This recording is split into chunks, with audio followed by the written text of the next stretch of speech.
This podcast is part of the Frederick Podcast Network. Learn more at listenfrederick.com. That's number one. You kind of reset your painful, tender to the touch. May also same shoulder length and the other.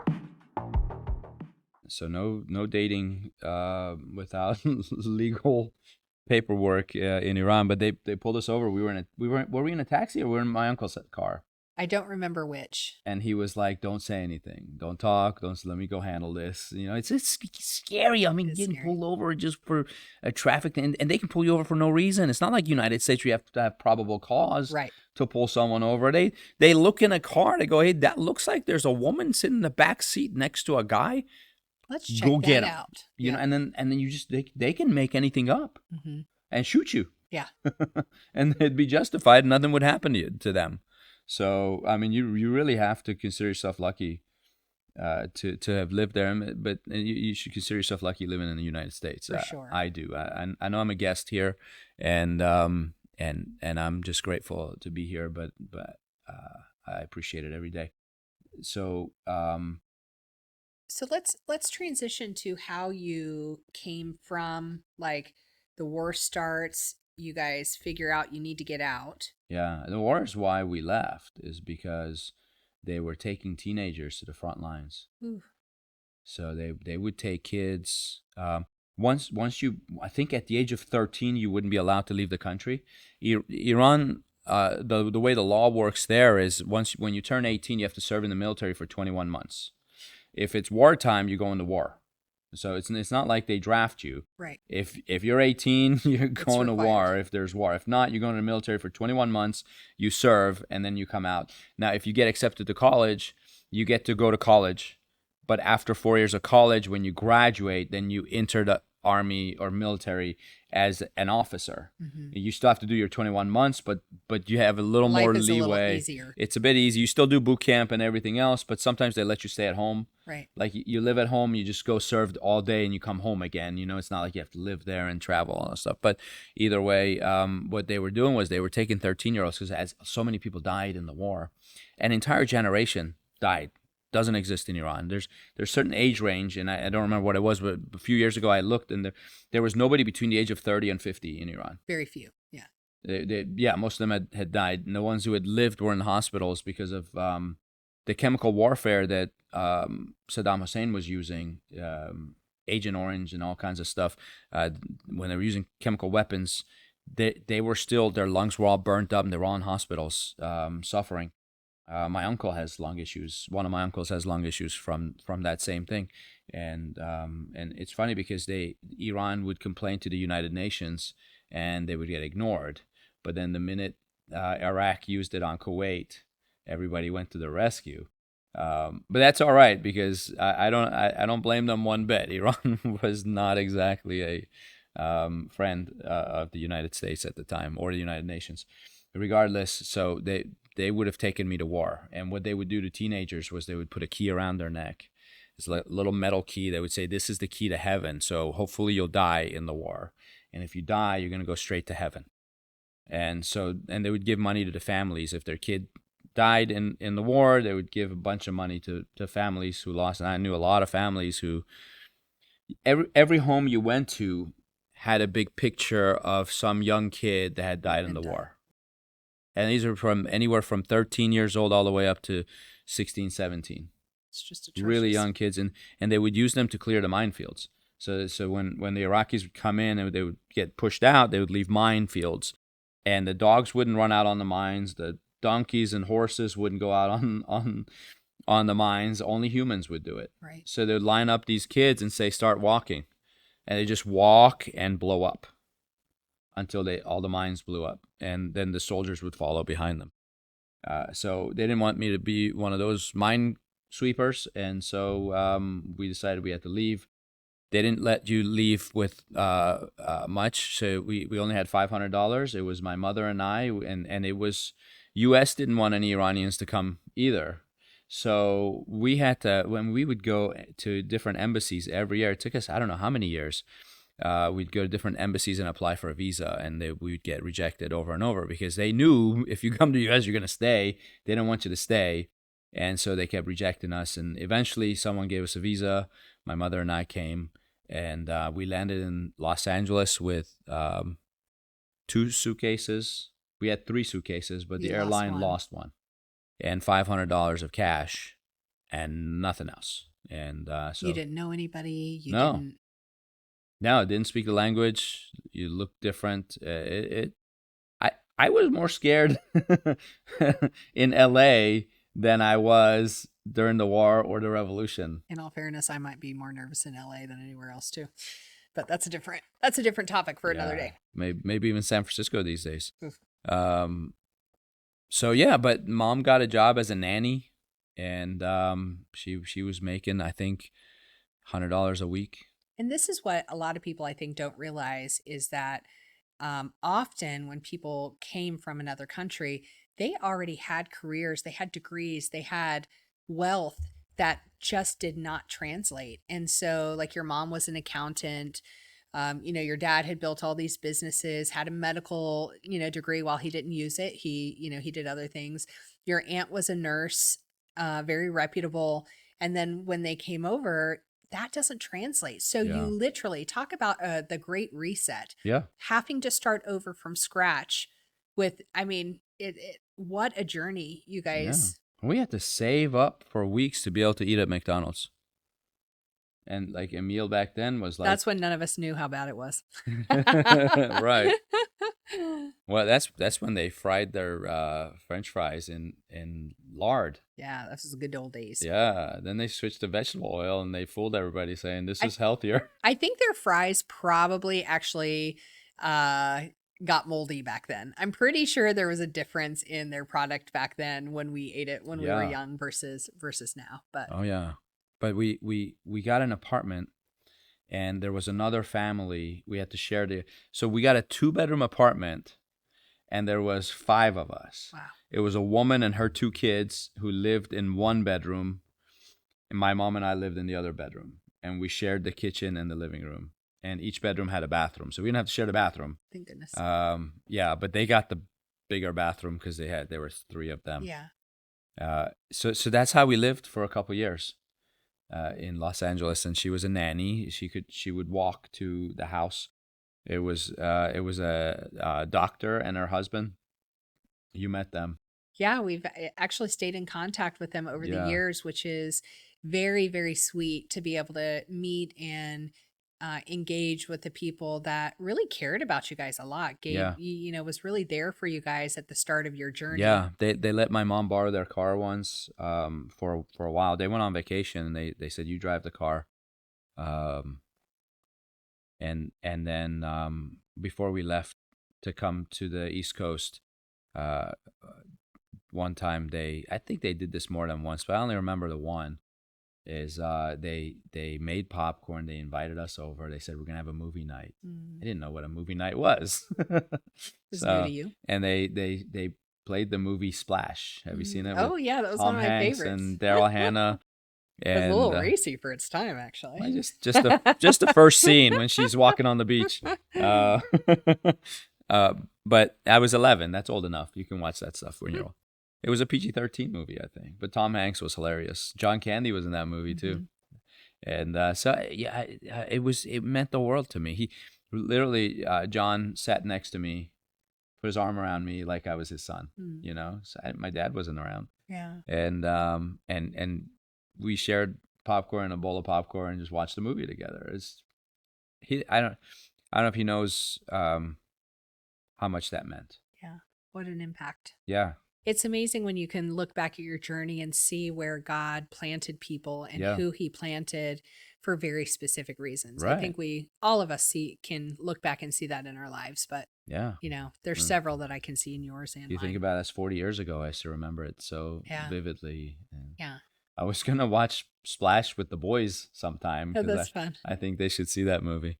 But we stayed in Los Angeles for about 2 years, and then we moved to the East Coast. So this person showed up, and I don't want to get into who he was, but he told my dad, he said, you shouldn't raise your family on the West Coast. You should move them to the East Coast. There's more opportunities there. And he said, I'll buy a townhouse, and you pay me back with whatever you can afford, and you move your family there. So he bought this tiny townhouse in Gaithersburg, Maryland, and I gave Dad the key, and we went in. We didn't have any furniture, so like we had like pillows and a dining room table and chairs. That's it. So the living room was completely Culturally, that's all you need, because vacant. food Yeah. food is so much a part of your culture. So Oh yeah. But in Iran, we used to sit on the floor and eat Mhm. because there would be so many people. You Yeah. can't fit at a table. yeah, They would put the Cushions down. tablecloth Mhm. on the floor, and there would be like 60 people all eating together. Those were times. I mean, that was. It sounds weird, but it was fun. Yeah, Yeah. you experienced some of that when you came. But yeah, we didn't have anything, and I saw snow for. I had seen snow in Iran because the Tehran it snows a lot, and there's a lot of skiing It's and really stuff. close to the Alborz Mountains. Yeah, it's part of the Himalayas, so they come through. In fact, did you know that I'm the only true Caucasian at this table? Because the Caucasus Mountains are right there, and the Caucasians originally are supposed to be from where Oh, the that's hilarious. Caucasus Mountains are. Well, so I I'm just lost Caucasian. my identity. I am the true Caucasian. I'm not sure who I am anymore. You're Irish. Oh, I am Irish. That's right. I think I'm Irish, English, and Dutch. I think that's Yeah, my. but not Caucasian. Nope. Now I'm confused as to what my box is.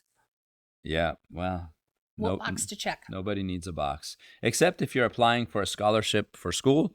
Then you Then do. it's not good to be Caucasian. Yeah. Especially nowadays. So, what do you think? Where are we at?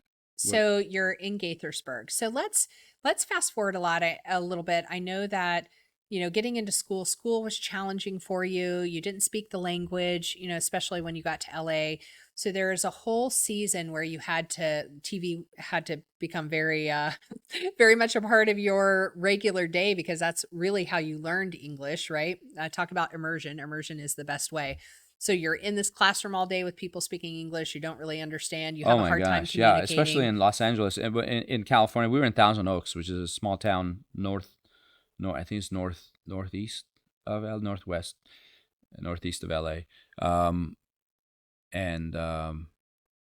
Yeah, I would sit in the classroom all day, 6th grade, and no idea what's going on. I would just sit there and then go home. And I would try to do things. And then, I'd get homework assignments, and you have to have a dictionary, and you're just flipping through a dictionary. Every single word you're looking, oh my gosh, it was awful. Yeah. That was the hardest time of my life. And then when we moved to Maryland, it was even harder because people in Thousand Oaks in Southern California were really nice. Right. They were friendly. I was the only foreigner in the class. And actually, halfway through the first semester of 6th grade, there was a black kid that transferred to the school. And I was the only foreigner, and then there was only one black kid, and the rest were white, like, rich white kids. And so, but they were nice. Like, all the girls would be like, "Hey, can I teach you English? Let me teach you, say this, say that." And I would say the words, and they thought it was the cutest thing, they're teaching me how to say. I went to 6th grade camp, and I was kind of like the life of the party. You have a dance at the end. At the end of 6th grade camp, that was fun. But then when it came to the East Coast, I was just one of many foreigners. Yeah. And the culture is so different. It's very different. It's fast paced and Not as friendly. Not as friendly, and the teachers weren't as kind. Frederick is a pocket. Frederick is very much like the Midwest. So when we talk about the East Coast, Frederick really feels like it's not a part of that. You could pick up Frederick and put it in Kansas or, Iowa or some of those Midwestern towns where people are just so friendly and loving. I mean, that's, I think, the nature of like an agricultural community anyway. But Right. So it does feel very different here. But Maryland as a whole, not the. Especially in Montgomery County. Yeah. Oh, yeah. So I went in halfway through 7th grade. So I did the second half of 7th grade in Montgomery County, and then 8th grade and after from there on. But it was a culture shock, and sure. I was miserable. I went through some severe deep depression because it was so tough. Teachers didn't care, and now you're not in one classroom with one teacher. Right. You have to go from class to class, and I kept getting lost. I was at Martin Luther King Junior High School, and it was actually a violent school. we had a big fight once a month or once every 6 weeks, like big bloody fight, where multiple people would just be beating each other up, and scary. And now I don't think it's cleaned up now, but But you got through high school, you made some friends, you learned English, you did all the things. You were actually a good student, although you struggled because you didn't know at the time you had dyslexia. So that's a whole other story we can dive into a little bit later. But let's fast forward because like a lot of immigrants, I think parents set these very high expectations on what you need to achieve, right?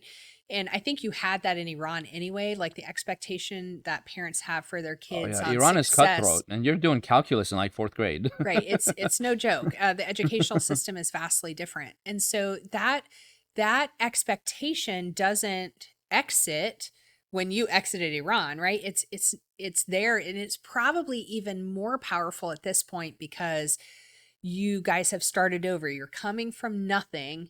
Like you have to learn a new language, you have to learn a new culture, you have to like figure stuff out. And now your family wasn't super religious, in Iran, so you didn't have that to combat. God was always on our tongues though, Mm, because it's a language. it is. You don't say I'll see you tomorrow. You say God willing, I'll see you tomorrow. That's Right. just part of the language. Right. So Faith is a part of it, whether or not yeah, it's a Christian faith or Islamic faith. For the culture, faith is a huge part of everyday life, everyday language. Like it's just there. yeah. Someone says how you doing, the first thing you say is praise God, I'm good. Right. You don't say I'm good. Yeah. The No one language says is so that. poetic. It's Yeah, beautiful. yeah. So coming from like a spiritual like environment in Iran, whether or not you believe it's the right, path of spirituality, it was still present. You come to the US, especially like the Montgomery County area. I don't think spirituality is very loud there, right? It's not a thing that was probably all encompassing, but I think God was seeking you, even in your high school days. But then you had some really big things that happened at the end of high school and going into college. So tell us a little bit about that transition. You decided you wanted to become a doctor, not a chiropractor at that point, right? So you're going down the medical path. What happened? What changed?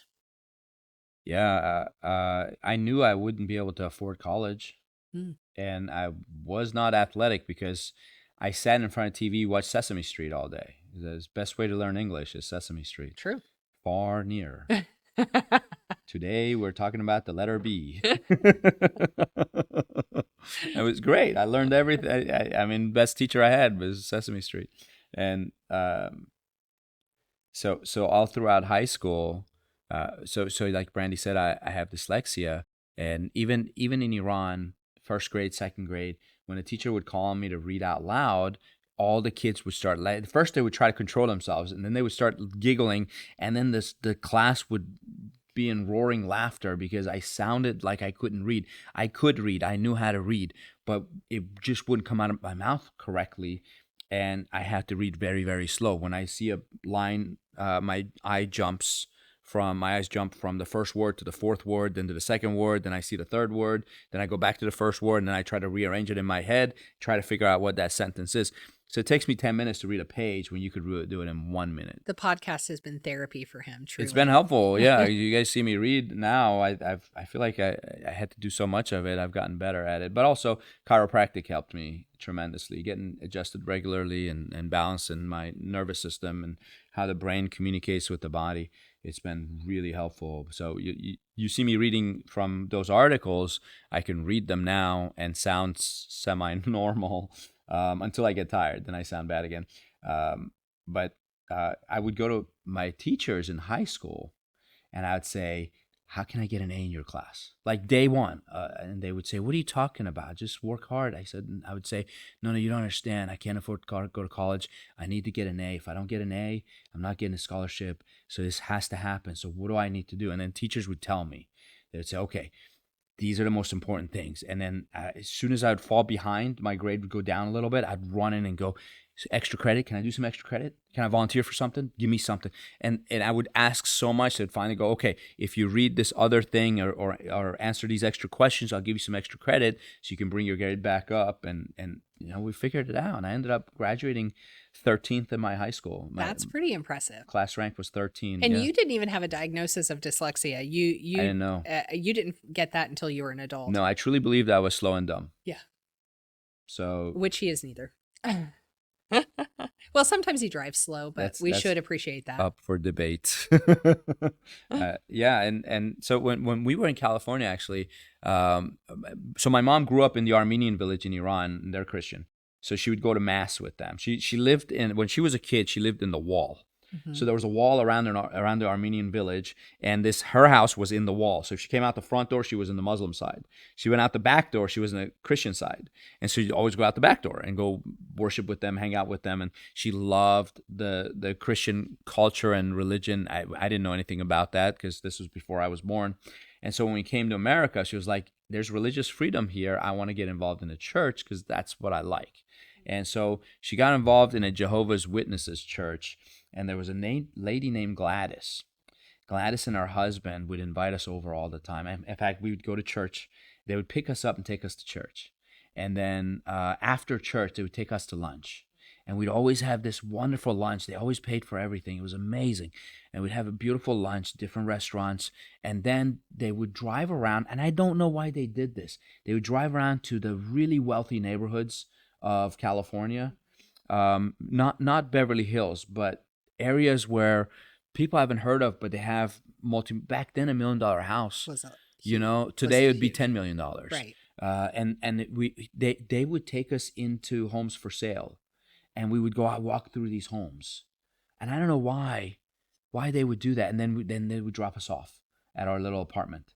And Gladys had proposed to my mother, said, "You're being a nanny right now. Why don't you come be our live-in housekeeper?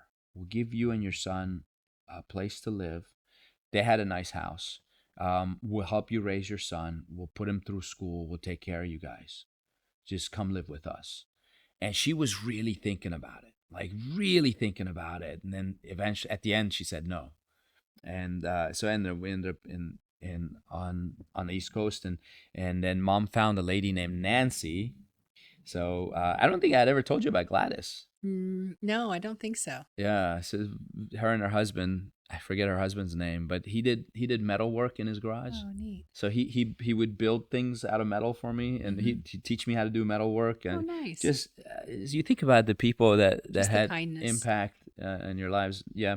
So anyways, she found a lady named Nancy who went to the Arabic church. And this was here in Maryland. It was in Maryland, yeah. And so she went to the Arabic church, but she spoke English pretty well, and she decided she was going to teach my mom and my aunt about Jesus and the Bible, and they would have Bible study at our house every Wednesday evening for years. And all throughout my high school years, I'd come home after school. I was on the track team and the cross country team at school. When I'd come home, they'd be like, "Come sit with us. We're studying the Bible. We're learning about Jesus." And I'd say, "I don't need that." And I'd go upstairs. So you want to know why I didn't think I needed that? Why is that?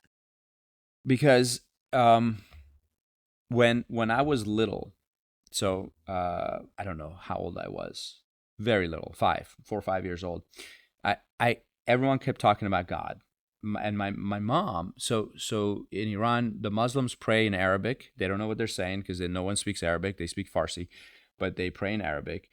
But my mom, because she grew up in that Armenian village, she would pray in Farsi, and she would kneel down next to the bed. And so she taught me to do that. So we would kneel down next to my bed every night before bed. We'd put our hands together, we'd bow our head, we'd pray. And we'd pray for people we cared about. We'd pray for health and sleeping well and God to take care of us and all that stuff. I mean, it'd be a short little prayer. And I'd go to bed. So I'd do that every night. And I kept thinking, so this is somebody I can't see, I can't hear, I can't smell, I can't touch. But we talk to him all the time. Right. How do I know he's real? And so one time I had, this happened 3 times.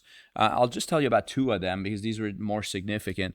I had a piano teacher that came over, I think Tuesday nights. It was Tuesday and Thursday.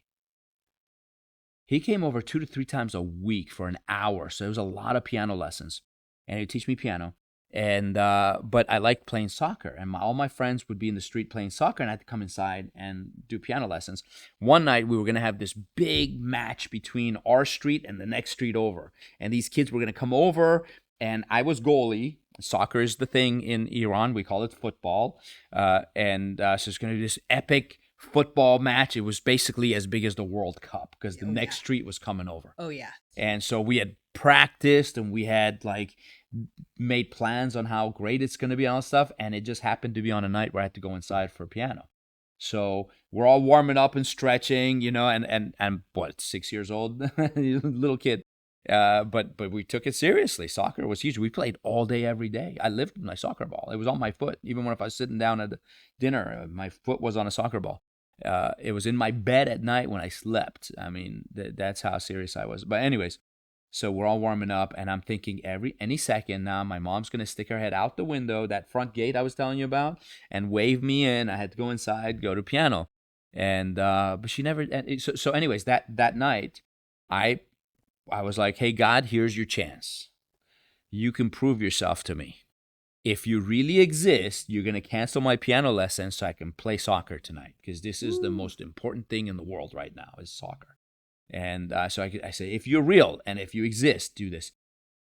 That night, Mom never waved me in. And I stayed out in the street. I played the whole soccer game. I don't know who won. I was goalie because I was fat. So I took up more space. So they always said, you stand in the goal. I didn't have a lot of skills. But anyway, I don't know who won the soccer match, but because in the back of my head, I kept thinking, what happened to piano? What happened? And my piano teacher's name was Saeed. And I finally went inside because the street lights come on, you go inside. So the street lights came on, I don't know, it was 7:30 at night or something. And so I went home and I said, Mom, what happened to Saeed? Piano. And she said, oh, he called and said there was an emergency and he couldn't come. And I was terrified because I caused that emergency. And it was because of me. And I prayed for something and turned out it wasn't anything serious. You know, I don't remember what it was. But like I started believing this God is like real. This is legit. This is serious. And then another time,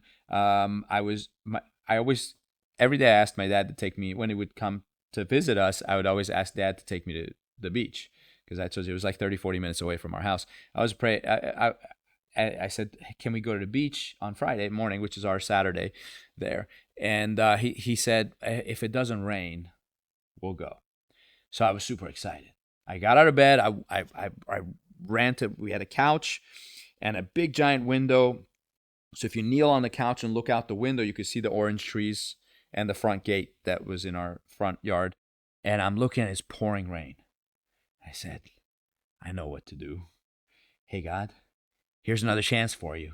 If you're real and you exist, you make the rain stop so I can go to the beach today. And within minutes, I'm not kidding, It ceased. the rain stopped. It wasn't instant, but within literally like 5 minutes. Slowed down, stopped, clouds disappeared, sun came out. By the time Dad woke up, he didn't even know it had rained. Like he saw the wet ground, but he was like, I guess we're going to the beach.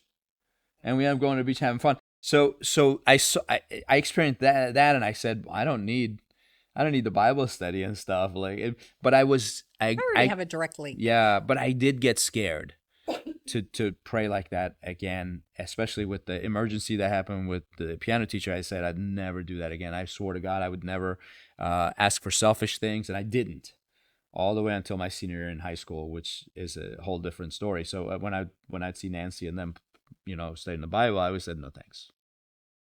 And so you go to college. Yeah. Right? You're going to be a doctor. You start getting into some stuff that probably isn't very healthy, right? Live radio, local podcasts, the Frederick Podcast Network at listenfrederick.com.